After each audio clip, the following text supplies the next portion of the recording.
Jesus Cristo esteja sobre a sua vida essa noite, amém? Esperar os nossos irmãos do louvor aqui se posicionarem.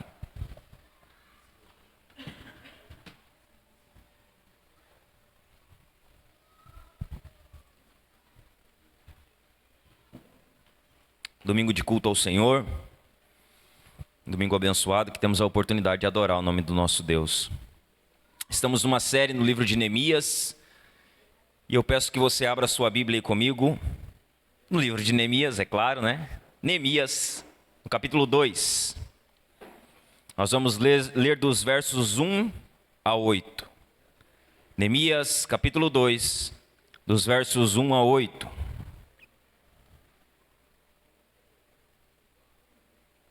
Louvado é o nome de Jesus. Se você que pudesse assentar, permanecer sentado para que a gente não tenha distrações aqui também, facilita enquanto a gente prega a palavra do Senhor. Neemias, no capítulo 2, no versículo 1. Ó, funcionou o negócio aqui. Vai funcionar normal hoje? Posso pedir para botar o texto? Então tá, tudo certo. Então se você não tem Bíblia, eles vão botar aqui na projeção para você a Bíblia, eu acho, se eles têm a Bíblia lá, né? Só depois. Neemias, no capítulo 2, amém? Amém? Diz assim: no mês de Nisan, ou Nissan, no 20º ano do reinado de Artaxerxes, uma vez posto o vinho diante dele, eu o peguei e ofereci ao rei. Ora, nunca antes eu tinha estado triste diante dele. Então o rei me disse: por que o seu rosto está triste se você não está doente? Isso tem de ser tristeza do coração. Então fiquei com muito medo e lhe respondi: que o rei viva para sempre. Como não estaria triste o meu rosto se a cidade onde estão sepultados os meus pais está em ruínas e os seus portões foram queimados? O rei me disse: o que você me pede agora? Então orei ao Deus dos céus e disse ao rei: se for do agrado do rei, e se este seu servo encontrou favor em sua presença, peço que o rei me envie a Judá, a cidade onde estão os túmulos dos meus pais, para que eu a reconstrua. Então o rei, que tinha a rainha sentada ao seu lado, me perguntou: quanto vai durar a sua ausência? Quando você voltará? Marquei certo prazo, e o rei se deu por satisfeito e me deixou ir. Eu ainda disse ao rei: se for do agrado do rei, que ele me dê cartas para os governadores da região do outro lado do Eufrates, para que me permitam passar e entrar em Judá. E também uma carta para Asaf, guarda das florestas do rei, para que me dê madeira para as vigas dos portões da cidadela do templo, para as muralhas da cidade e para a casa em que deverei me alojar. E o rei me deu o que pedi, porque a mão bondosa do meu Deus estava sobre mim. Até aí, você pode ficar com a sua Bíblia aberta aí nesse texto que nós vamos caminhar por ele aqui. Hoje nós vamos falar, o tema da nossa mensagem hoje é realizando o impossível. E eu não quero aqui motivar você, mas eu quero aqui mostrar para você como o impossível ele pode se tornar possível nas nossas vidas, através da vida de Neemias e através do que as Escrituras nos ensinam. Realizando o impossível. O que nós aprendemos no último domingo aqui? Nós falamos sobre? Não, você estava aqui semana passada, né? Nós falamos sobre oração. Nós pregamos sobre oração. E na nossa última mensagem aqui nós aprendemos com Neemias a importância da oração e as características da vida de um intercessor. Como um intercessor se porta. Como um intercessor ora. Quais as características, os atributos de um intercessor. E na semana passada nós aprendemos que antes de tudo nós devemos orar. Então antes de tomar qualquer decisão, antes de fazer qualquer coisa, Neemias nos mostra que nós devemos orar. Buscar a direção de Deus. Nos colocar na presença do Senhor. O que nós precisamos entender hoje aqui, irmãos, é que a oração, ela necessita vir acompanhada de ação. A oração, ela precisa vir acompanhada da ação, da atitude. Nós precisamos aprender isso e Neemias vai nos ensinar sobre isso. Porque tão difícil quanto orar é saber a hora certa de agir. Veja bem, orar antes de tudo é difícil, mas saber a hora certa de tomar uma decisão também é difícil. Saber a hora certa de ter uma atitude também é difícil. Saber a hora certa de agir também é difícil. E tão difícil quanto orar é agir. Essas coisas elas precisam caminhar juntas, oração e ação. E as duas coisas são difíceis de se fazerem. É difícil de orar e é difícil de saber a hora certa de agir. O que nós precisamos aprender é que jejum e oração são muito importantes. Neemias orou, jejuou, clamou ao Deus dos céus. E a oração e o jejum são muito importantes. Mas nós também precisamos aprender que ter atitude também é muito importante. Que agir também é muito importante. Que saber a hora certa de tomar uma decisão é muito importante. Sabe por quê? Porque existem dois tipos de pessoas. Há aquelas pessoas que só oram. Então você pergunta para ela, como está a sua vida sobre isso, meu irmão? Estou orando. Como está a sua família sobre isso, meu irmão? Eu estou orando. Só que ela está orando há 10 anos. E ela só ora. Ela não faz mais nada além de orar. E eu não estou aqui querendo diminuir o poder da oração. Eu estou dizendo que só orar sem agir não vai adiantar nada. Só que tem outro tipo de pessoa, que é as pessoas que nunca oram e sempre agem. Então elas nunca oram a Deus, mas elas sempre agem. Elas são ativas, sabe? Ativistas. Elas veem um problema, elas querem resolver. Elas têm uma situação diante delas, elas não param para orar a Deus, elas agem. Então há esses dois tipos de pessoas, as que só oram e as que só agem. Aquelas que estão sempre esperando no Senhor e aquelas que estão sempre resolvendo os seus problemas na força dos seus braços. Quem você é? Quem você é? Você é aquele que fica esperando e não toma uma atitude? Ou você é aquele que sempre toma uma atitude e nunca ora antes dessa atitude ser tomada? Há dois tipos de pessoas. E nós precisamos parar de somente orar e começar a agir. Veja bem, não adianta você, homem, só orar para ser um marido melhor. Você tem que levantar e começar a ser um marido melhor. Suas posturas precisam mudar. Sua atitude precisa mudar. Não adianta você ficar lá dizendo, Deus, me faz um marido melhor. Você precisa se levantar e começar a praticar isso. A ter uma atitude de ser um marido melhor, de ser um homem melhor, de ser um pai melhor. Não adianta você, mulher, ficar lá orando para Deus, dizendo, Deus, me faz uma esposa melhor. Me faz uma mãe melhor. Você precisa praticar. Você precisa orar e levantar e começar a fazer o que a Bíblia ensina você, para você ser uma mulher melhor. Para você ser uma mãe melhor. Não adianta só orar e apenas orar. Tem gente que está orando dizendo assim, Deus, me dá vontade para ler a Bíblia. E aí eles estão orando, mas não pegam a Bíblia para ler. Então estão orando, mas não estão agindo. Veja bem, oração e atitude, oração e prática, ação e oração, essas coisas andam juntas. Você precisa parar de somente orar a Deus e começar a agir. Continue orando, continue buscando, mas levante, faça algo, dê uma resposta. Oração e ação andam juntas. Quando nós olhamos para a situação de Neemias, Jerusalém está destruída. A cidade está debaixo de condições desesperadoras. Como está Jerusalém? Em Jerusalém havia insegurança pública. Em Jerusalém havia injustiça social. Em Jerusalém havia pobreza. Em Jerusalém havia extrema miséria e vergonha. Olha só como Jerusalém parece os nossos dias de hoje. E aí nós olhamos para o mundo hoje, nós dizemos, não, o mundo nunca teve como está. Deixa eu falar para você, o mundo é mundo desde que Adão pecou. Desde que Adão pecou, o mundo é mundo. Desde que Adão pecou, a miséria, a escravidão, a tristeza, a dor, o sofrimento, a pobreza, a injustiça. Desde que o pecado entrou no mundo. Jerusalém estava nessa condição. Numa condição desesperadora. Já havia cerca de 120 anos que os muros haviam sido destruídos pelos babilônios.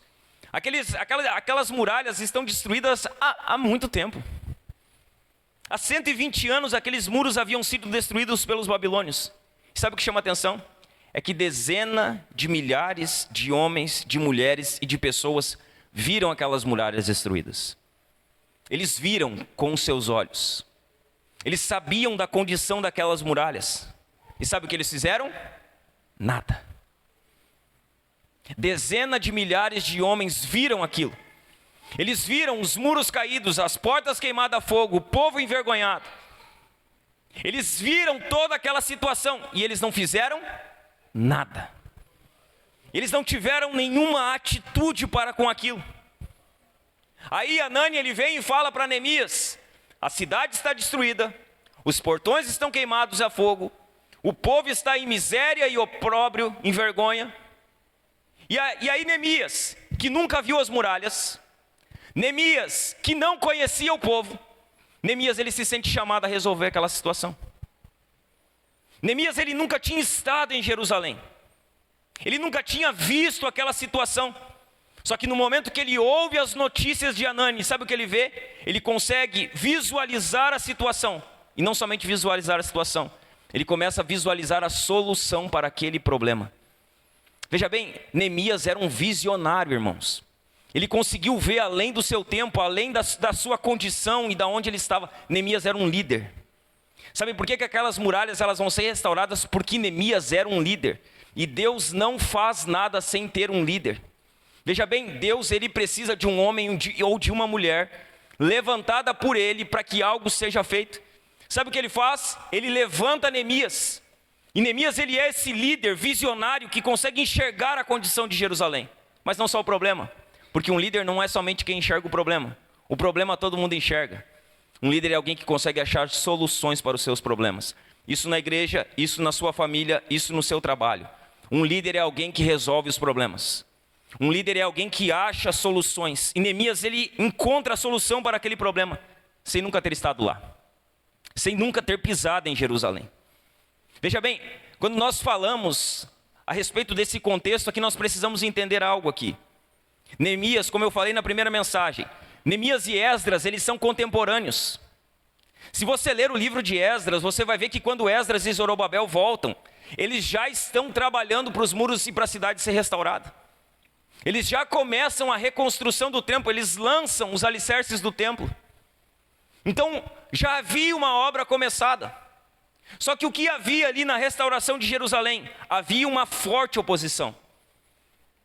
Veja bem, os inimigos, eles estavam se opondo de forma contínua para que o templo não fosse reconstruído, para que a cidade não fosse restaurada e para que os muros e as portas não fossem reconstruídos novamente. Havia uma forte oposição dos inimigos ali. Para que nós venhamos a entender o contexto, vamos olhar um pouquinho para o livro de Esdras, rapidinho, só para que a gente entenda o que está acontecendo.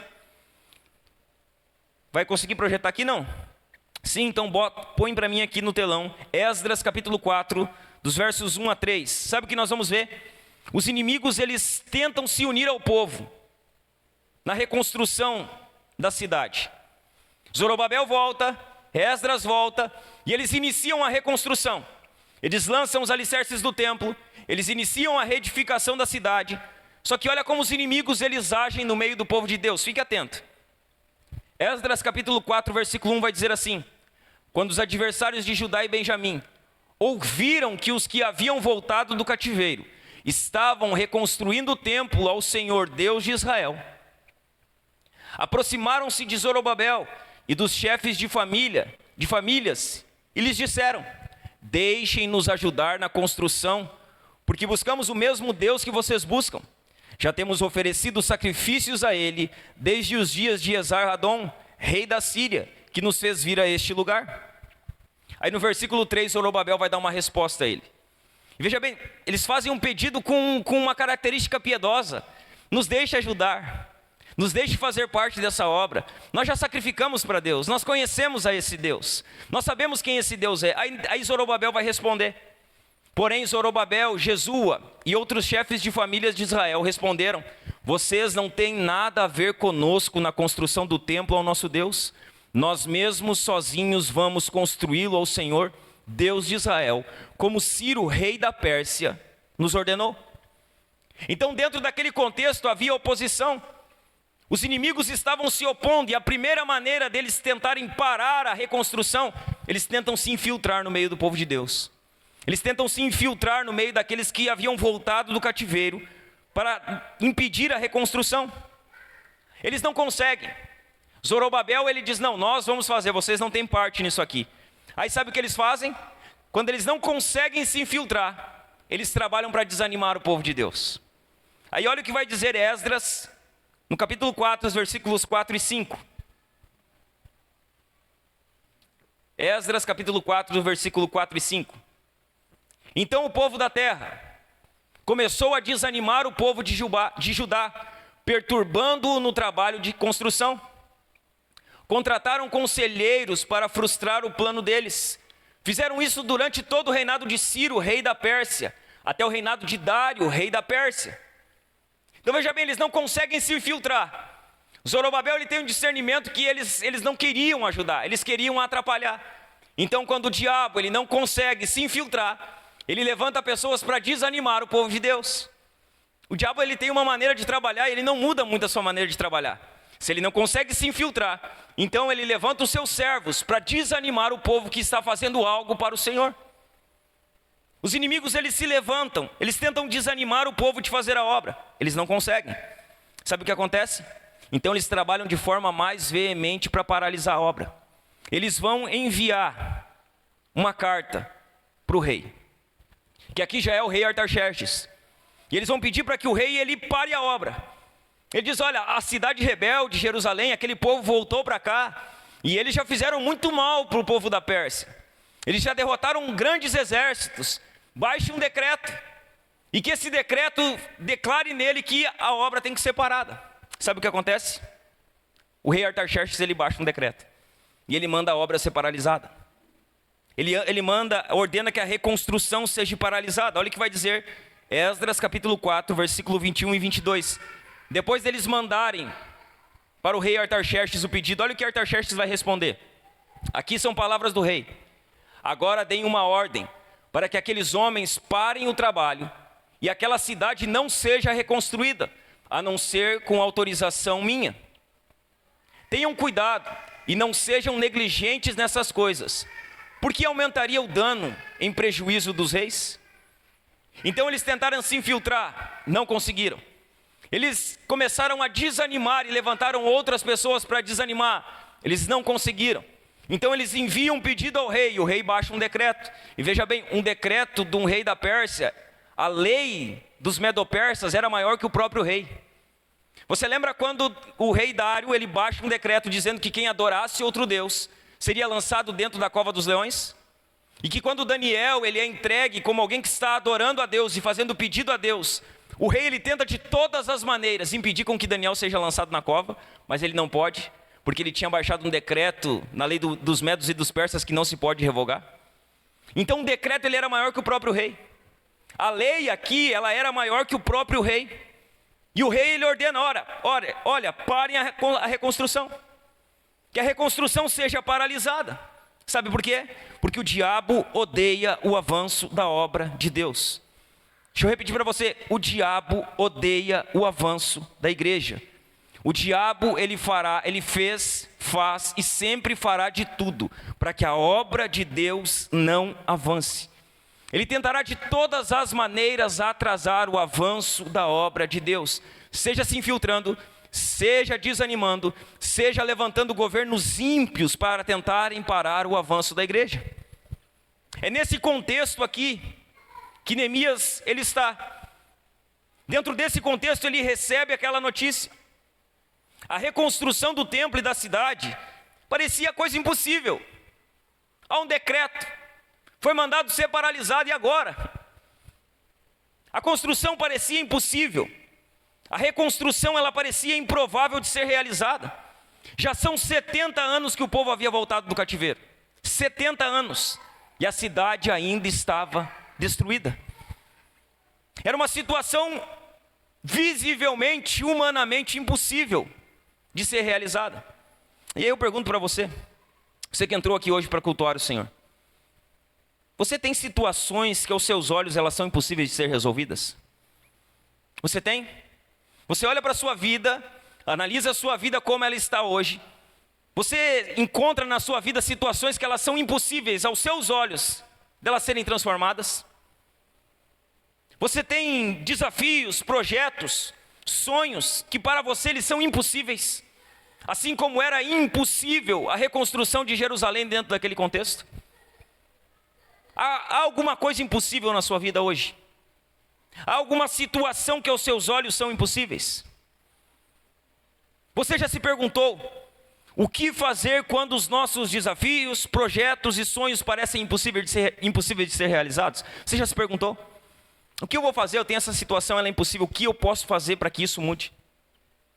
Você já parou para se perguntar? Quais atitudes você deve ter quando os seus desafios, os seus projetos, os seus sonhos, eles parecem ser impossíveis de se concretizar? Você já parou para perguntar o que você deve fazer? É sobre isso que nós vamos falar hoje. É como o impossível ele acontece na nossa vida. E nós vamos usar a vida de Neemias aqui para falar sobre isso. Nós temos desafios, maioria de nós, se não todos nós. Nós temos projetos, nós temos sonhos nossos. E muitas vezes isso está longe de nós. Isso está longe do nosso alcance. Isso aos nossos olhos é impossível de se realizar. O que eu devo fazer? Quero falar 3 coisas que você deve fazer. A primeira delas, a primeira coisa que você deve fazer, se aos seus olhos, os seus desafios, os seus projetos e os seus sonhos, eles são impossíveis de ser realizados. A primeira coisa, tenha fé para esperar. Veja bem, a primeira coisa que você deve fazer é ter fé para esperar. Olha o que vai dizer os versículos 1, 2 e 3 de Neemias. No mês de Nissan, Neemias começa a orar no mês de Quisleu. No mês de Nissan, no 20º ano do reinado de Artaxerxes, uma vez posto o vinho diante dele, eu o peguei e ofereci ao rei. Ora, nunca antes eu tinha estado triste diante dele. Então o rei me disse: por que o seu rosto está triste se você não está doente? Isso tem de ser tristeza do coração. Então fiquei com muito medo e lhe respondi: que o rei viva para sempre. Como não estaria triste o meu rosto se a cidade onde estão sepultados meus pais está em ruínas e os seus portões foram queimados? Veja bem, qual a primeira atitude que nós temos que ter? Se os nossos desafios, projetos e sonhos, eles são impossíveis diante dos nossos olhos, tenha fé para esperar. Tenha fé para esperar. Neemias havia começado a orar no mês de Quisleu, como nós falamos. Neemias está aqui agora no mês de Nissan, 4 meses. Depois de 4 meses, Neemias ele vai contar ao rei. Neemias ele vai falar ao rei. Neemias ele vai pedir a ajuda do rei. 4 meses haviam se passado desde que Neemias havia recebido a notícia sobre a situação de Jerusalém. Ele estava jejuando, orando, buscando a Deus há 4 meses. Aí sabe o que ele vai fazer? Depois de orar 4 meses, ele intensifica a sua oração no dia que ele vai falar com o rei. Se você voltar um pouquinho no verso 11, o verso 11 vai dizer assim: ah, Senhor, estejam atentos os teus ouvidos à oração do teu servo e à oração dos teus servos que se agradam de temer o teu nome. Faze com que o teu servo seja bem-sucedido hoje. Faze com que o teu servo seja bem-sucedido hoje e encontre misericórdia diante deste homem. Nesse tempo eu era copeiro do rei. Ele havia orado 4 meses. Só que no dia que ele vai entrar na presença do rei, para contar ao rei o que está passando, naquele dia ele intensifica a sua oração. Ele diz: Deus, faz com que eu tenha graça diante desse homem, hoje eu vou falar com ele. Hoje é o dia de eu contar para ele o que eu estou passando, o que eu preciso, porque o meu coração está assim. E eu peço que o Senhor me dê graça diante dele. Neemias esperou de forma paciente. Sabe, paciente, ele esperou com paciência a orientação do Senhor. Antes de fazer qualquer coisa, ele esperou no Senhor. De forma paciente. Você imagina 4 meses orando e esperando. Orando e esperando. De forma paciente, assim Neemias estava. Ele orou e esperou de forma paciente. Essa deveria ser a atitude de todo cristão. Sabe como todo cristão deveria agir? Como Neemias. Deveria orar e esperar de forma paciente a orientação de Deus, para somente aí tomar uma decisão. A decisão de Neemias, a atitude de Neemias deveria ser a nossa atitude. Você já parou para pensar? Pense aí com você, que a maioria dos problemas que você enfrenta, ou que você está enfrentando hoje, a maioria das lutas, das dificuldades que você está enfrentando hoje, elas estão diretamente ligadas à falta de oração e à falta de paciência de esperar no Senhor. Você já parou para pensar isso?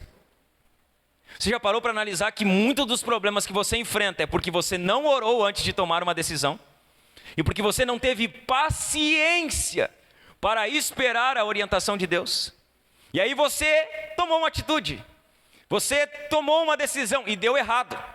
E as coisas não foram como você pensava. E as coisas saíram do seu controle. E deixa eu falar para você, Deus não tem culpa disso, o culpado é você, que não soube esperar o tempo de Deus para a sua vida. Não, mas é permissão de Deus. Não, não é permissão de Deus, é você decidiu errado. E agora você está apenas colhendo os frutos da sua decisão. Irmãos, muitas vezes nós temos uma maneira fácil de esconder os nossos defeitos. Quando dá certo é porque nós oramos a Deus. E quando dá errado nós temos a permissão do Senhor. Às vezes não. Às vezes é apenas o resultado de decisões erradas que nós tomamos. De escolhas erradas que nós fizemos. Muitos dos problemas que enfrentamos é por falta de oração. Por falta de paciência. É difícil esperar. É difícil. Quem aqui gosta de esperar? Quem aqui gosta de esperar? Não diz assim, eu gosto de esperar. Eu vou no mercado e eu gosto de ficar na fila. Quem aqui gosta? Quem aqui vai no banco e diz assim, eu vou no banco e eu gosto de ficar na fila do banco. Eu adoro quando eu chego no banco e tem 50 pessoas na minha frente, assim, eu amo, sabe? Eu amo isso. Quem aqui gosta de esperar quando vai num lugar para almoçar, para jantar? Sabe que tem 50 pessoas, você vai lá na Berlim, né? Se você chegar depois do horário, tem 1000 pessoas na sua frente. Quem aqui gosta de ficar sentado naquelas poltronas lá? Quem aqui ergue a mão assim, você que gosta de esperar? Ninguém gosta de esperar. Essa é a grande verdade. Nenhum de nós gosta de esperar. Nós temos um problema com a espera. E no tempo que nós vivemos está pior, porque nós queremos tudo para ontem. Nós já não queremos comer, nós não queremos cozinhar, porque cozinhar demora demais. Então nós vamos lá e compramos a comida. Por quê? Porque nós não queremos esperar. Nós não temos paciência. Não temos paciência mais para quase nada, irmãos. A maioria de nós é impaciente. Não, todos nós não temos paciência para esperar. Esse C.S. Lewis ele vai falar algo a respeito dessa questão da paciência e do esperar. C.S. Lewis ele vai dizer assim, odiamos esperar. Ele diz, olha, nós odiamos esperar porque a espera é uma voz gritando dentro de nós, você não está no controle. Nós odiamos esperar, sabe por quê? Porque a espera é uma voz que está dizendo assim, você não está no controle. Não é você que dirige a sua vida. Não é você que dirige seus passos. Por isso nós odiamos esperar, sabe por quê?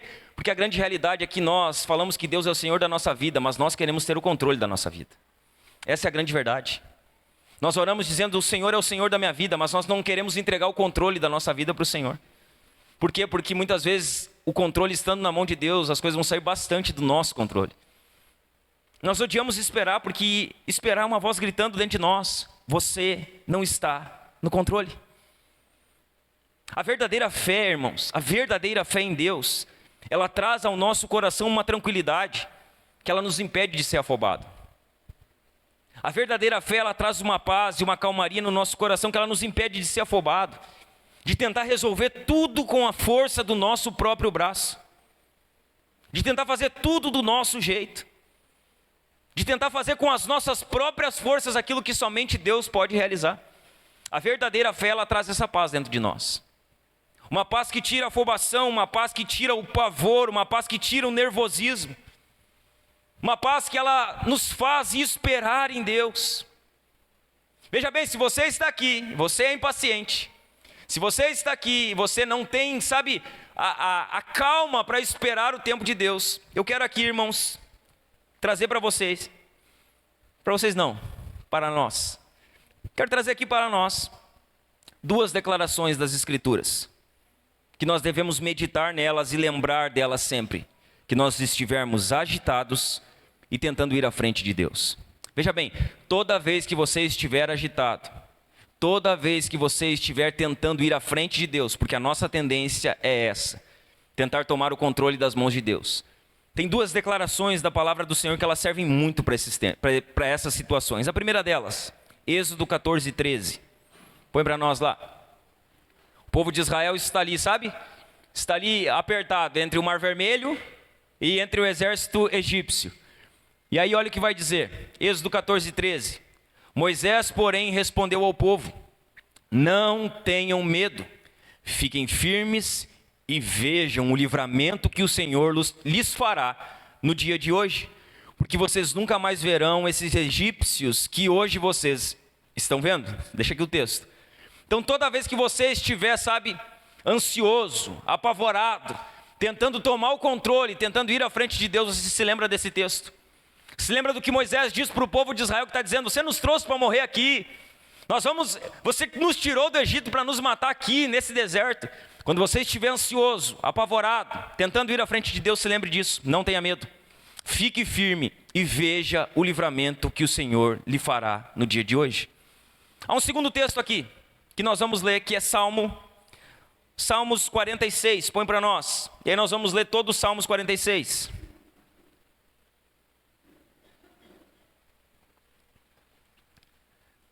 Está agitado? Quando você estiver agitado, quando você estiver tentando ir à frente de Deus, abra no Salmo 46.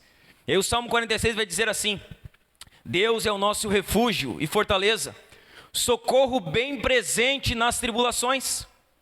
Portanto, não temeremos, ainda que a terra se transtorne e os montes se abalem no seio dos mares.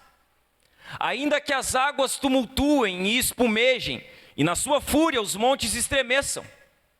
Há um rio cujas correntes alegram a cidade de Deus, o santuário das moradas do Altíssimo. Deus está no meio dela, jamais será abalada. Deus a ajudará desde o romper da manhã. Bramam nações, reinos se abalam. Deus faz ouvir a sua voz e a terra se dissolve. O Senhor dos exércitos está conosco. O Deus de Jacó é o nosso refúgio. Venham contemplar as obras do Senhor, que tem feito desolações na terra. Ele faz cessar as guerras até os confins do mundo, quebra o arco e despedaça a lança, queima os carros no fogo. Quando você estiver agitado, quando você estiver tentando passar à frente de Deus, aí você leia esse versículo. Não, versículo 10. Aquietem-se e saibam que eu sou Deus. Sou exaltado entre as nações, sou exaltado na terra. Quando você estiver agitado, sabe o que você faz? Você para e se lembre que o Deus é o seu Senhor. Se aquiete. Se sossegue, você não é Deus.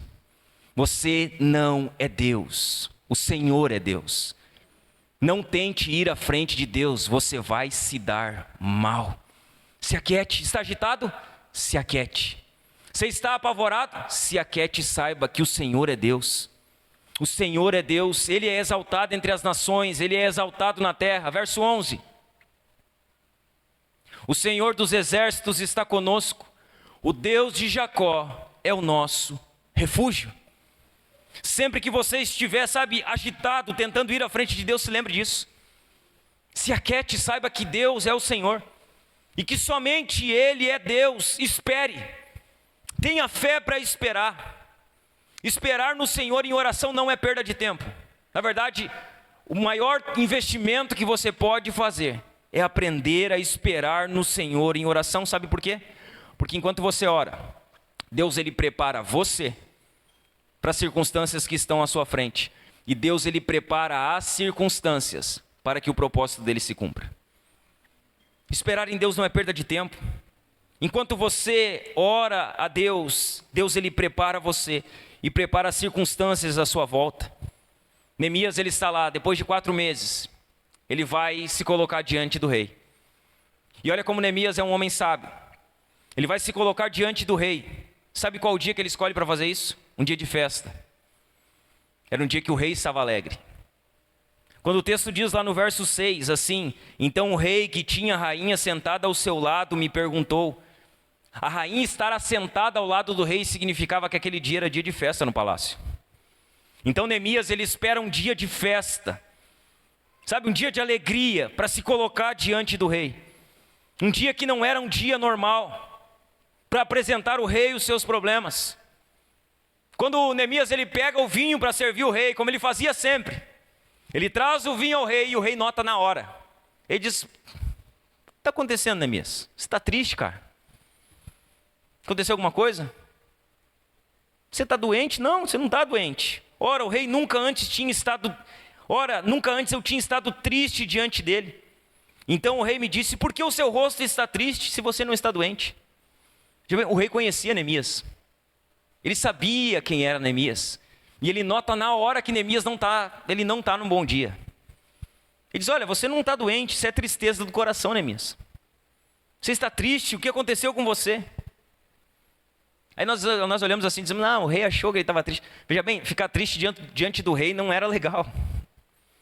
Você já viu aqueles filmes que tinham reis? Os reis, eles pagavam para que as pessoas ficassem alegres na volta dele. Então estar triste diante do rei poderia ser a causa da morte de um súdito do rei. O rei poderia dizer: você não está triste aqui? Então peraí, vou matar você agora, pode levar. Estar triste ali não era algo bom, nem para Neemias, em nenhuma circunstância. Naquele momento que o rei percebe a tristeza de Neemias, ele toma a atitude de falar para o rei o que estava deixando ele triste. Então o rei percebe o que Neemias está passando, e aí Neemias ele começa a falar para o rei o que de fato ele estava vivendo. Ele vai dizer no verso 3: e lhe respondi que o rei viva para sempre. Como não estaria triste o meu rosto, se a cidade onde estão sepultados os meus pais está em ruínas, e seus portões foram queimados? Veja bem, quando o rei percebe a situação de Neemias ele entra e coloca diante do rei o que ele estava passando. Ele usa de sabedoria ali. Ele usa da sua inteligência. Naquele momento, Neemias ele apresenta ao rei o que estava deixando ele triste. Ele tem sabedoria para agir na hora certa. E é isso que nós precisamos. Nós precisamos ter sabedoria para orar, mas também sabedoria para agir. Na hora de orar nós oramos, mas na hora de agir nós precisamos agir. E quando agimos, nós não podemos agir, irmãos, de qualquer forma. Nós precisamos agir com sabedoria. Nós precisamos saber a hora de orar. Ou seja, devemos orar antes de tudo, mas nós também precisamos saber a hora de agir. E quando nós tivermos uma atitude, nós precisamos ter essa atitude, essa decisão, essa ação com sabedoria. Oração e ação, elas andam de mãos dadas. E se nós queremos ver os nossos desafios, projetos e sonhos se concretizando nas nossas vidas, nós vamos precisar aprender a esperar com fé no Senhor. Deixa eu fazer uma pergunta para você. Você tem tido paciência para esperar a orientação de Deus sobre a sua vida? Tem tido paciência? Você tem sido paciente para esperar o sim de Deus, o amém de Deus sobre a sua vida? Você tem tido paciência para isso? Você tem tido paciência para esperar a orientação do Senhor sobre a sua vida? Ou você é daquelas pessoas que espera a orientação? Você é daquelas pessoas que espera a orientação de Deus para tomar uma decisão? Você espera? Ou seja, você se move quando você tem uma orientação de Deus. Você é esse tipo de pessoa que espera uma orientação de Deus, que espera a direção de Deus, ou você é daqueles que sai fazendo tudo na força do seu braço? Quem você é? Você tem paciência para esperar? Você espera uma direção de Deus ou você sai fazendo tudo do seu jeito? Você tem orado a Deus pedindo sabedoria para as decisões que você precisa tomar? Tem buscado a Deus dizendo: Deus, me dá sabedoria. Eu tenho decisões a tomar, tenho atitudes a tomar. Eu preciso agir em determinadas questões, só que eu preciso que o Senhor me dê sabedoria para que eu não faça a minha vontade, mas para que eu faça a sua vontade. Você tem buscado sabedoria de Deus para agir? Se você quer ver os seus desafios, projetos e sonhos se realizando, em primeiro lugar, tenha paciência para esperar. Em segundo lugar, se você quer ver os seus desafios, projetos e sonhos sendo realizados, você precisa ter fé para pedir.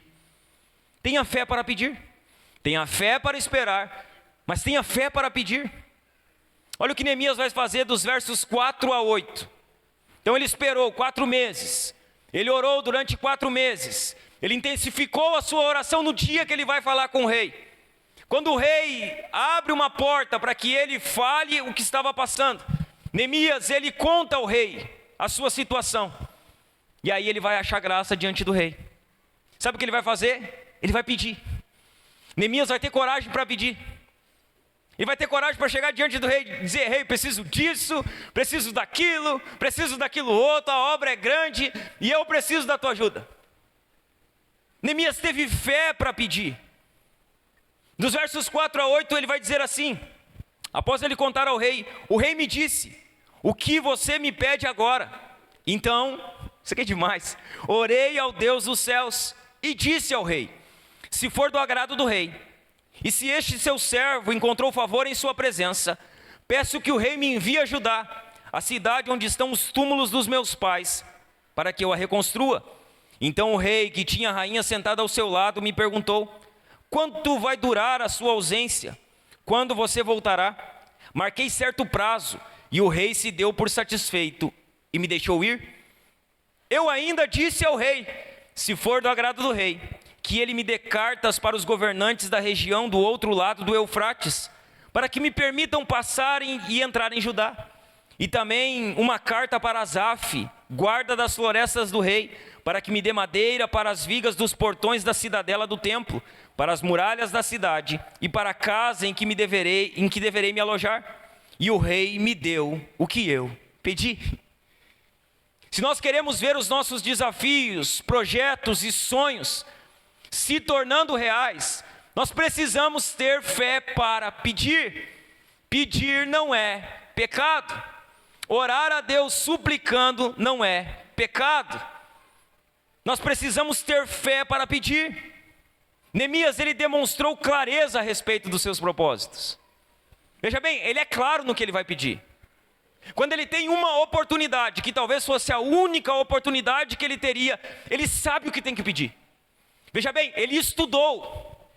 Ele foi saber qual era a condição da cidade, o que ele precisaria de material, quais as cartas que ele precisaria. O rei não está dizendo aqui: Neemias, vá para o seu quarto e veja o que você vai precisar, depois você me volte com uma lista. Não, é na hora. O rei pergunta para ele na hora, e ele sabe o que necessita. Ele sabia das suas necessidades, ele tinha clareza a respeito do seu propósito. Ele havia orado por 4 meses, e quando o rei lhe pergunta o que ele queria, sabe o que ele faz? Antes de falar ao rei o que ele queria, ele ora novamente. Então, o rei me disse: o que você me pede agora? Então, orei ao Deus dos céus. E aí eu fui colocar diante dele o que eu queria. Veja bem, Neemias, ele ora ali, rapidamente. Ele faz uma oração rápida, silenciosa e eficaz. Rapidamente. Antes de pedir ao rei, sabe o que ele faz? Ele ora. Ele pede, porque oração é isso. Oração é pedir que Deus faça aquilo que nós não podemos fazer. E Neemias, ele ora ali. Ele ora rapidamente, ele faz uma oração breve, silenciosa e eficaz. Deus responde. Só que veja bem, a oração breve, silenciosa e eficaz de Neemias foi respondida porque ele tinha uma vida de oração. Veja bem, ele não é que ele orava rapidamente sempre. A oração rápida foi do momento. Ele tinha uma vida de oração com o Senhor ali atrás. É assim, sabe quando Deus responderá às nossas orações rápidas, breves e eficazes? Quando nós desenvolvemos uma vida de oração com o Senhor. Quando nós estivermos como Neemias, com os nossos joelhos continuamente dobrados diante de Deus, assim como Neemias estava. Neemias estava há 4 meses, quando ele ora silenciosa, rápida e eficazmente, Deus responde. Deus dirige ele. Deus dá graça para Neemias diante do rei. Neemias não apenas orou por essa oportunidade, mas ele também fez planos para ela. Ele fez planos para quando estaria diante do rei. Ele fez planos do modo que tinha que responder o rei. Ele sabia o que precisava. Ele orou pelaquela oportunidade. Ele se preparou para aquela oportunidade. Ele sabia o que ele precisava naquela oportunidade. Porque não adianta você dizer que tem desafios, tem projetos, tem sonhos, se você não se prepara para isso. Não, eu tenho sonhos, tá? Mas o que você está fazendo? Ah, eu tenho um projeto de ter uma empresa, ok? O que você está estudando para ser um empresário? Não, eu tenho o sonho de falar inglês. Aí você acha que você vai falar inglês assim, pum, vai cair uma nuvem na sua cabeça, você vai falar inglês. Você está estudando para isso? Você está buscando conhecimento para isso? Você está se preparando? Não adianta você ter projeto e não se preparar para eles. Não adianta você ter sonho e não se preparar para viver os sonhos que você tanto almeja. Não adianta. Não adianta você ter desafios e não se preparar. Neemias orou, mas se preparou. Neemias, ele buscou a Deus por 4 meses, mas estudou a situação de Jerusalém. Ele foi procurar saber o que necessitava. Ele estava pronto, na hora que a oportunidade surgiu, ele estava pronto. Deixa eu falar para você, você diz que tem sonhos. Se o seu sonho hoje, ele caísse diante de você, você está pronto para viver ele? Você está pronto para viver ele? Você diz que tem projetos, mas se o seu projeto hoje, se Deus dissesse assim, vou realizar o seu projeto, você está pronto para viver esses projetos? Neemias estava preparado, Neemias estava pronto, Neemias não foi pego de surpresa, Neemias não foi procurar saber depois que o rei deu uma oportunidade para ele, o que ele deveria fazer, ele estava pronto. Você está pronto? Porque se você não está pronto, você não tem sonho. Se você não está se preparando, na verdade, você não tem um projeto. Se você não está se preparando, na verdade, você não tem um desafio. Você só está fazendo o que todo mundo está fazendo. Neemias estava pronto, ele orou, mas se preparou. Ele orou, mas ele buscou saber o que necessitava. Ele orou, mas ele tinha resposta para o rei quando o rei perguntou o que ele precisava. Havia 5 coisas que Neemias precisava alcançar do rei. Ele tinha 5 necessidades que ele precisava alcançar diante do rei. E olha, Neemias, ele é claro, ele é muito claro nos seus objetivos. Ele é muito claro nos seus propósitos. Ele é muito específico. Ele não era específico somente para confessar pecado. Ele era específico para saber o que ele necessitava. Ele foi específico diante do rei. Havia 5 coisas que ele precisava alcançar do rei. A primeira delas, a primeira coisa que Neemias precisava alcançar, ele precisava que o rei mudasse a sua política a respeito de Jerusalém. Essa era a primeira coisa que Neemias necessitava. O rei deveria mudar a sua política. Como eu falei, ele baixou um decreto na lei dos Medos e dos Persas que não se pode revogar. E para Neemias ir a Jerusalém, para ele reconstruir as muralhas, para a cidade ser restaurada, o rei deveria voltar atrás no decreto. Neemias, ele precisava, em primeiro lugar, que a política do rei a respeito de Jerusalém mudasse. Lá no verso 5 vai dizer assim: e disse, se for do agrado do rei, e se este seu servo encontrou favor em sua presença, peço que o rei me envie a Judá, me envie a Judá, a cidade onde estão os túmulos dos meus pais, para que eu a reconstrua. Olha como ele é sábio, ele não fala de Jerusalém. Ele diz a cidade dos meus pais. Ele fala de Judá, sabe por quê? Porque quando os inimigos lá em Esdras, eles mandam a carta para Artaxerxes, eles mandam falando que Jerusalém era a cidade rebelde. Então Neemias, ele usa de sabedoria. A primeira coisa que ele precisava é que o rei mudasse a sua atitude ali. Que o rei enviasse ele. Que o rei permitisse que ele fosse para Judá, para Jerusalém, para a reconstrução. A pressão dos governantes locais fez com que as obras parassem no passado. As obras pararam em Esdras e em Zorobabel. O que Neemias queria? Ele queria que o mesmo não acontecesse com ele. Ele queria que ele fosse a Jerusalém, os muros fossem restaurados, a cidade fosse restaurada, o templo fosse construído, mas que a obra não fosse parada pela oposição. Ele necessitava que o rei mudasse a sua política. Então ele pede algo que altera o decreto do rei. E o decreto era algo considerado maior que o rei. Ele diz, me envia para Judá. Sabe, me envia para lá e me faz governador daquela cidade lá. Me envia como governador, é isso que Neemias está pedindo. Ele pede que o rei nomeie ele como governador de Judá. Que o rei dê a ele autoridade para a reconstrução dos muros da cidade. Ele diz, me envia para que eu reconstrua os muros aonde estão os ossos dos meus pais enterrados. E aí o rei pergunta para ele, quanto tempo vai durar isso? Você vai demorar? Aí Neemias marca um prazo. A Bíblia não diz o prazo, mas Neemias ele dá um prazo. Ele diz, eu vou em tanto tempo e depois eu volto. Neemias ele dá um prazo da sua volta. Sabe o que acontece? Você vai ver lá depois quando nós entrarmos no texto. Em Neemias 5,14, Neemias vai dizer que ele governou Judá por 12 anos. Por 12 anos ele foi o governador de Judá. E que por um determinado momento ele deixa o governo de Judá. Ele volta para a Pérsia para prestar conta a Artaxerxes. Nesse meio tempo em que ele sai de Judá e Jerusalém e vai para a Pérsia para prestar conta a Artaxerxes, sabe o que acontece? O povo se desvia. E aí Neemias ele precisa voltar para resolver o problema do povo, que estava casando com as mulheres de outros povos, que estava fazendo o que Deus abominava. Neemias ele governa Judá por 12 anos. Ele volta ao rei da Pérsia. E logo em seguida ele volta para Jerusalém para corrigir os abusos do povo. A primeira coisa que ele precisava era que o rei mudasse a sua política. A segunda coisa que Neemias precisava Ele precisava ser enviado pelo rei com uma missão de reconstruir Jerusalém. Ele precisava do envio. Ele precisava que o rei desse autoridade para ele. Por isso ele pede, olha, e se este seu servo encontrou favor em sua presença, peço que o rei me envie para lá, me dê autoridade. Ele precisava que o rei enviasse ele com uma missão de reconstruir Jerusalém. Neemias aqui, ele não tem ambição pessoal, ele não está pedindo nada para ele. A preocupação dele é com o povo e a cidade. O único desejo que Neemias tinha era de ver o povo bem. O único desejo que ele tinha. Neemias não é um homem ambicioso. Ele não tinha desejo por lucro. Ele não tinha desejo por fama. Ele não tinha sede de poder. Sabe o que nós vamos ver no decorrer do texto? Que Neemias vai tirar da riqueza dele para sustentar 120 pessoas. 120 homens. Ele vai dar de comer para eles. Ele vai dar casa para eles. Ele vai manter essas pessoas do seu próprio bolso, dos seus próprios recursos. Ele não tinha sede de lucro ou de fama. Ele tinha um chamado. Só que para ele cumprir esse chamado, ele precisava ser enviado pelo rei. Ele não podia abandonar a sua profissão. Ele não podia dizer, não, Deus me chamou, agora eu vou abandonar tudo e vou cumprir a minha missão. Não, ele sabia que o rei precisava enviar ele. Ele precisava ser debaixo da direção do rei. A terceira coisa que Neemias precisava, ele precisava de cartas de recomendação. Ele sabia que precisaria ir. Ele sabia que o rei precisava mudar o decreto, que o rei precisava enviar ele, e ele sabia que se ele não tivesse autorização para entrar em alguns lugares, não adiantava de nada ele sair da Pérsia. Ele sabia que ele precisava de cartas de recomendação. Olha o que vai dizer o verso 7.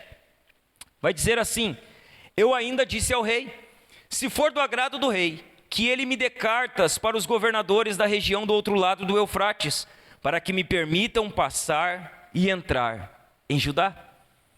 Ele precisava de cartas de recomendação. Veja bem, fazer a obra de Deus exige algumas coisas de nós. Neemias está indo fazer a obra de Deus. E fazer a obra de Deus exige algumas coisas de nós. Fazer a obra de Deus exige planejamento. Veja bem, pessoas desorganizadas dificilmente conseguirão fazer a obra de Deus. Fazer a obra de Deus precisa de planejamento. Fazer a obra de Deus precisa de estratégia. Para fazer a obra de Deus precisa zelo, porque não estamos fazendo a obra de um homem. Estamos fazendo a obra de Deus. Para fazer a obra de Deus precisamos de zelo. Para fazer a obra de Deus nós precisamos de prudência. A obra de Deus não pode ser feita de qualquer jeito. A obra de Deus não pode ser levada de qualquer forma. A obra de Deus jamais pode ser feita de qualquer maneira. É a obra de Deus. Nós não estamos fazendo a obra de um homem, de um pastor ou de um líder. Nós estamos aqui fazendo a obra do Senhor. E a obra do Senhor precisa ser feita com excelência. Tudo o que fazemos. Desde a pregação, desde a música, desde a limpeza, desde o evangelismo, desde o aconselhamento. Nós precisamos buscar excelência, porque nós não estamos servindo a qualquer Deus. Nós estamos servindo o Senhor. A obra de Deus não pode ser feita de qualquer forma. O que nós encontraremos sempre na obra de Deus? Obstáculos. Nós sempre teremos obstáculos. A igreja sempre terá desafios. O avanço da igreja não será um mar de rosas, sempre será complicado. A igreja não vai avançar sem que haja oposição. Nós precisamos entender que nós temos uma guerra contra os demônios. E os demônios, eles não darão sossego para que a igreja avance. Nós temos oposição, a obra de Deus sempre terá dificuldades e obstáculos para o seu avanço. Neemias sabia. Ele sabia o que alguns de nós talvez esqueceu. Que a obra de Deus, ela não se faz apenas com sinceridade, vontade e entusiasmo. Precisa mais do que isso. Não, se a pessoa tem boa intenção, ela pode fazer a obra de Deus. Não, só isso não basta. Isso é importante. Precisamos mais do que boa vontade. Nós precisamos mais do que entusiasmo. Nós precisamos buscar excelência, dar excelência, fazer o que fazemos com excelência. De que maneira você que está aqui tem feito a obra de Deus? De que maneira? De que maneira você tem feito a obra de Deus, meu irmão? De que maneira você tem feito a obra de Deus, minha irmã? De que maneira você tem servido aqui nessa igreja local? Nós temos diversos desafios aqui. O que os desafios da nossa igreja local têm feito com você? Eles têm feito você dobrar os seus joelhos e orar mais? Eles têm feito você se voltar ao Senhor e interceder mais? Ou eles têm feito você se afastar da obra de Deus? Os desafios que nós temos como igreja têm feito você se doar mais pelo reino de Deus? De que forma você tem feito a obra do Senhor? Neemias, ele sabia, ele precisava de cartas de recomendação. Ele sabia do que ele precisava para fazer a obra de Deus. Sabe o que mais Neemias precisava? Ele precisava de provisão para a obra de Deus. Ai, ai, ai. Neemias sabia que a obra de Deus precisava ser feita. Só que a obra de Deus não se faz com vento. A obra de Deus não se faz, sabe? Ela não se faz com a força da natureza. Neemias sabia que ele precisava de recursos. No verso 8, a primeira parte, ele diz assim: e também, ele pede também uma carta para Asaf, guarda da floresta do rei, para que me dê madeira para as vigas dos portões da cidadela do templo, para as muralhas da cidade e para a casa em que deverei me alojar. Neemias sabia que ele tinha uma obra para fazer e que essa obra precisaria de recurso. Precisa de recurso. Ele sabia que necessitaria de recurso. Sabe o que ele faz? Ele calculou toda a obra antes de se lançar para fazer ela. Ele parou para pensar o que ele precisaria para aquele projeto. Ele pensou em cada detalhe. Ele pensou em cada situação. Sabe por quê, irmãos? Porque a obra de Deus não tem como ser feita sem recurso. O pastor está falando de dinheiro, claro. A gente não fala de dinheiro aqui. Muito pouco. Mas quando a Bíblia fala, nós precisamos falar. A obra de Deus não é feita sem recurso. Veja bem, essa luz aqui não é paga pelo vento. Veja bem, esses instrumentos, esse som, o aluguel aqui não é pago pelo ar. Tem pessoas colocando seus recursos aqui para que isso aconteça. Tem pessoas contribuindo para que essa obra avance. A obra de Deus, ela jamais vai ser feita sem recursos. Ah, mas na África eles se reúnem debaixo da árvore. Na África, aqui não. Nós não estamos na África. Nós estamos no Brasil. Nós estamos no Rio Grande do Sul. O estado menos evangelizado do Brasil. O estado que mais tem centros de magia negra, de feitiçaria, de ocultismo, de macumba no Brasil. Você sabia que o estado menos evangelizado do Brasil é o Rio Grande do Sul? Que o lugar onde há maior resistência para o avanço do evangelho é no Rio Grande do Sul? Que o lugar onde o evangelho mais precisa de investimento é no Rio Grande do Sul? Você sabia disso? Que há pesquisas que dizem que há mais de 10, 20 centros de ocultismo por cidade no Rio Grande do Sul. Você sabia? Você sabia disso? A obra de Deus, ela é feita com recursos. E sem recursos ela não tem como ser feita. De onde viriam os recursos para a reconstrução dos muros? De onde? Aonde esses recursos poderiam ser buscados? Aonde, irmãos? De onde os recursos para o sustento do avanço da obra hoje? De onde eles vêm? Quem sustenta a obra? Quem provê na obra? O povo de Deus. O sustento, ele vem do povo de Deus. A obra não pode ser feita sem recursos. Nós não pregamos sobre dízimos, não pregamos sobre ofertas. Nós ensinamos sobre a generosidade aqui. Mas você sabe, você não é bobinho, você sabe que é necessário recurso para manter um espaço. Que é necessário recurso para manter uma estrutura. Você sabe disso. E a minha pergunta para você é: você tem sido generoso com a obra de Deus? Você tem sido generoso? Você tem dizimado aqui nessa casa? Você tem ofertado aqui? Você tem contribuído com esse trabalho? Você tem feito isso? Você tem sido alguém desprendido do seu recurso? Quanto você gasta com roupa? Quanto você gasta com refrigerante? Quanto você gasta com comida? Quanto você investe no reino de Deus? Você tem sido generoso? Você tem contribuído, dizimado, ofertado? Você tem investido no avanço do reino? Você tem investido nas melhorias da igreja? Você tem investido nisso? Você tem pensado nisso? Neemias pensou nisso. Neemias sabia que a obra não pode ser feita sem recursos. Havia mais uma coisa que Neemias ele precisaria. Ele precisava de proteção para a viagem. Quando você lê em Esdras, quando o rei pergunta para ele se ele precisava de proteção para voltar, Esdras ele tinha dito: não, Deus vai nos proteger. E aí ele fica com medo de pedir guardas, seguranças para a volta a Jerusalém. E aí ele jejua, ele ora e pede proteção dos deuses dos céus. Só que Neemias não. Neemias é diferente de Esdras. Ele sabia que precisaria de proteção para a viagem. No verso 9 diz assim: então fui aos governadores da região do outro lado do Eufrates e lhe entreguei as cartas do rei. Ora, o rei tinha enviado comigo oficiais do exército e cavaleiros. Neemias sabia que ele precisava de proteção. Então sabe o que ele faz? Ele não faz como Esdras. Ele não dispensa os oficiais. Ele não dispensa os cavaleiros. Sabe por quê? Porque a proteção divina não anula a prudência humana. Deus nos protege, mas isso não quer dizer que você precisa ser um imprudente. A proteção divina, ela não anula a prudência humana. Não, Deus está me guardando, então posso andar 180 na freeway, né? Não, isso é falta de prudência. Né? É falta de prudência. Não, mas Deus me protege. Não. Nós precisamos entender que Deus nos protege, mas que isso não anula a prudência da nossa parte. Nós precisamos confiar em Deus. Nós precisamos manter a cautela e a prudência diante de suas necessidades. Neemias, ele usa a sua fé para pedir ao rei tudo aquilo que ele necessitava. Então ele tinha algo, ele tinha um projeto, ele tinha um desafio. Quando a oportunidade surge, ele pede. Ele pede recursos, ele pede cartas, ele pede ajuda do rei, ele pede que o rei proteja ele. Ele pede ajuda. Neemias, ele faz pedidos, ele pede ao rei o que necessitava. Sabe o que acontece? O rei dá tudo para ele. O rei dá recursos, o rei dá cartas, o rei muda o decreto, o rei envia ele em segurança. Sabe por quê, irmãos? Porque o nosso Deus, ele também opera por meio de incrédulos.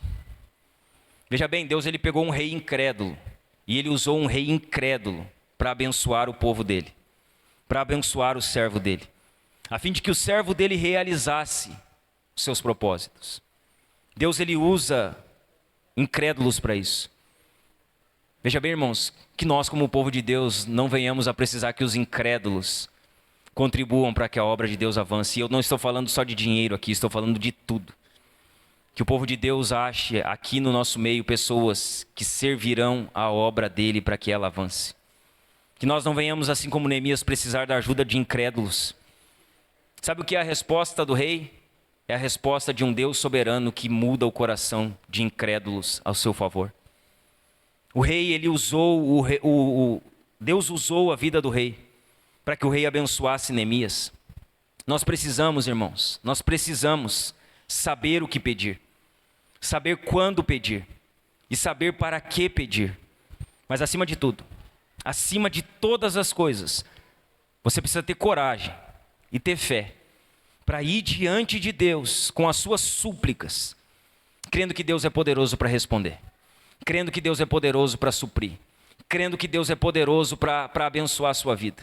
Nós precisamos saber o que pedir, quando pedir, para que pedir, mas acima de tudo ter coragem, ter fé, ir diante de Deus e dizer: Deus, eu necessito disso. Senhor, eu tenho esses desafios, tenho esses propósitos, esses projetos, esses sonhos. Senhor, eu preciso que o Senhor me abençoe nessa área. Senhor, eu necessito que o Senhor faça isso aqui na minha vida. Nós precisamos ir diante de Deus, crendo que Ele é poderoso para fazer. Mais do que pedimos, mais do que pensamos. Que Ele é poderoso para operar nas nossas vidas, para suprir as nossas necessidades, para abrir portas que estão fechadas, para mover o coração de ímpios ao nosso favor. Nós precisamos crer nisso. Veja bem, não há pecado em orar pedindo coisas para Deus. O problema é se a nossa vida só gira em torno disso. Mas nós precisamos pedir porque Deus manda pedir. Ele nos incentiva a orar pedindo e nós precisamos orar com coragem, sabe? Deus, nós precisamos disso. Senhor, na minha família eu preciso disso, Senhor. A minha casa está assim, minha família está assim, Senhor. Eu preciso que o Senhor proveja na vida do meu esposo. Preciso que o Senhor resgate essa pessoa, que o Senhor quebre o coração desse meu familiar. Nós precisamos ter coragem para orar. Nós precisamos ter fé para pedir, irmãos. Fé para pedir. Fé para suplicar a Deus, crendo que Ele pode responder. Crendo que Ele pode fazer muito mais do que nós pedimos.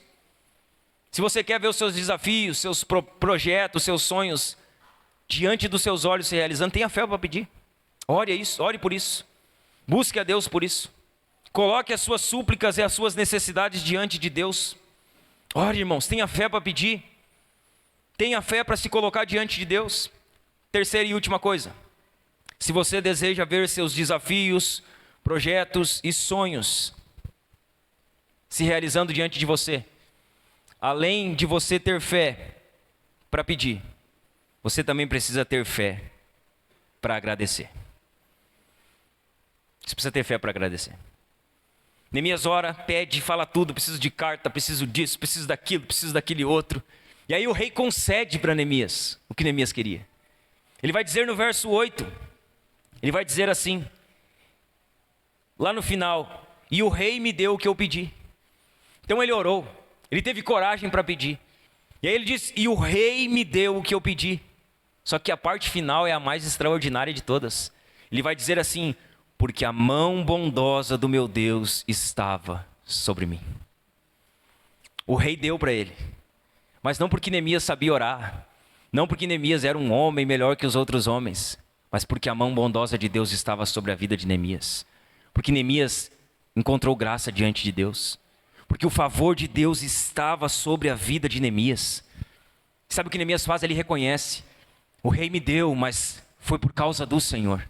O rei me abençoou, mas foi por causa do Senhor. O rei, ele proveu na minha vida, mas foi por causa que a mão do Senhor estava sobre mim. Isso é uma constante no livro de Neemias e no livro de Esdras. Esdras vai caminhando e ele vai dizendo: e Deus fez isso porque a mão bondosa do Senhor estava sobre nós. E Deus, ele nos guardou porque a mão bondosa do Senhor estava sobre nós. Neemias, ele teve fé para agradecer a Deus. A maioria das pessoas que venceram seus desafios, que realizam seus projetos, aquelas que alcançam os sonhos que tinham, elas têm uma tendência muito forte, mas muito forte, de depois de conseguir aquilo que tanto buscou, se esquecer de Deus. Se esquecer de dar glória a Deus. Se esquecer de dar graças a Deus. Então ela ora: Deus faz, Deus eu quero, Deus por favor, Deus, Deus, Deus. E aí Deus faz. Porque Hebreus 11:6 vai dizer que Ele é galardoador daqueles que o buscam. Ou seja, o nosso Deus é um Deus abençoador. A teologia da prosperidade distorceu o Deus que abençoa. Mas isso não faz Deus diminuir e Deus deixar de ser um Deus abençoador. E aí muitas pessoas, elas oram, elas pedem, e Deus faz, na vida de muitas. Deus, ele provê na vida de muitas delas. Só que sabe qual a tendência forte da maioria das pessoas? Elas esquecem de dar glória para Deus. Elas esquecem de exaltar o nome do Senhor. Elas esquecem de glorificar aquele que de fato tornou aquilo possível. Neemias, ele vê o rei dando, só que ele sabe quem fez aquilo se tornar possível. O rei me deu tudo, mas foi por causa do Senhor. Veja bem, não foi por causa do rei. Não, foi Deus. Neemias, ele sabe reconhecer quem tornou aquilo possível. Ele sabia quem fez aquilo se tornar real. Ele não se esqueceu de Deus quando o que ele tanto buscou aconteceu. Ele não se esqueceu de Deus quando a provisão chegou, quando o milagre chegou, quando a prosperidade chegou, quando ele recebeu as cartas, quando o rei mudou o seu decreto. Ele não se esqueceu de Deus, pelo contrário, a primeira coisa que ele faz é dizer: foi Deus, foi por causa do Senhor. Ele teve fé para agradecer. Ele teve fé para agradecer ao Senhor. Nós não podemos, meus irmãos, nos esquecer que tudo que temos, preste atenção nisso aqui. Nós não podemos nos esquecer que tudo que temos, tudo, veja bem, tudo, exatamente tudo que você tem, tudo que você possui, tudo que está nas suas mãos, ainda que você trabalhou para conquistar, ainda que você se dedicou para adquirir isso, tudo, você não pode se esquecer disso, que tudo que você tem, ainda que você trabalhou e se esforçou para ter, isso primeiramente é fruto da graça de Deus. Isso primeiramente é fruto da bênção do Senhor. Isso primeiramente é fruto da graça do Senhor dispensada sobre a sua vida. Não, mas eu tenho, porque eu trabalhei, porque eu consegui, porque eu estudei, porque barará, barará. Não primeiramente. Primeiro foi Deus. Primeiro foi Deus dando graça para você. Primeiro foi Deus dando sabedoria para você. Primeiro foi Deus dando saúde para você. Primeiro foi Deus dando inteligência para você. Primeiro é Deus. Deus sempre faz primeiro. O problema é que quando Deus faz, nós, na maioria das vezes, nos esquecemos de dar primeiramente a glória a Ele. E aí nós conquistamos algo e diz: como é que você conquistou isso? Estudei demais. Não, trabalhei demais. Eu tenho o que tenho porque eu trabalhei. Eu possuo o que possuo porque eu sou um homem trabalhador. E Deus, aonde está? Aonde fica Deus? Aonde fica Deus quando você conquista o que você tanto busca? Aonde fica Deus quando os seus projetos são realizados? Aonde fica Deus quando os seus sonhos se tornam reais? Aonde fica Deus? Aonde está Deus quando as coisas acontecem na sua vida? Tudo que você tem é fruto da graça de Deus. Tudo. Sua casa, sua família, o carro que você tem, o trabalho que você possui, o salário que você ganha. Tudo é fruto da graça de Deus. É tudo Deus nos dando, é tudo Deus nos abençoando.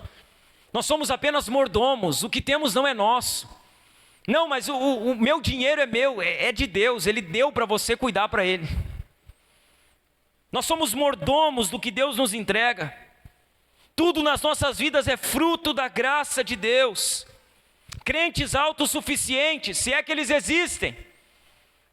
Os crentes autossuficientes, eles dizem: eu consegui, eu conquistei. Sabe o que é isso? Isso é autossuficiência. Isso é dar glória a si mesmo. Isso é se colocar no lugar de Deus em louvor. Crentes autossuficientes estão dizendo: eu consegui, eu conquistei, eu trabalhei para que tudo isso acontecesse. Veja bem, pessoas que estão falando assim, se dizem crentes, elas estão longe do Senhor. Mas elas estão muito longe do Senhor. Não, elas não estão muito longe, elas estão demasiadamente afastadas do Senhor. A autossuficiência faz isso. Ela faz dizer: eu conquistei, eu trabalhei, eu fiz isso. É fruto do meu esforço, é fruto do meu trabalho. Autossuficiência é falta de fé. Quando você confia muito em você, você confia nada no Senhor. Ser autossuficiente significa ser incrédulo. Se você confia demais na força do seu braço, você precisa se arrepender, porque isso é incredulidade. Incredulidade é pecado. Então se arrependa hoje da incredulidade aqui, irmão. Confesse a sua incredulidade, pare de colocar a sua confiança em você, na sua habilidade, na força do seu braço. Porque veja bem, um estralo de dedos de Deus, Ele bota você deitado e você não faz mais nada. Veja bem, Deus faz assim, ó, e você não consegue caminhar. Só que você acha que você é o bambambam da história. Não é.